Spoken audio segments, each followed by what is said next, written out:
থাক থাক।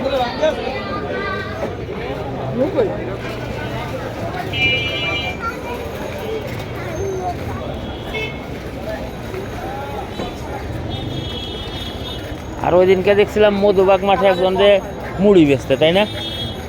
ঝাল মুড়ি বেচতে। এইটা আরো আসতে যেতে হবে।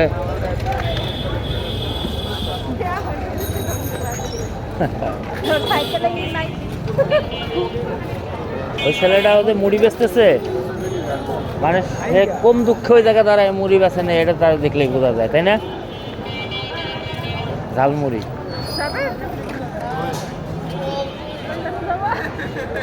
হ্যাঁ, জামতলা পানি পাম্প 4 জন যাবো।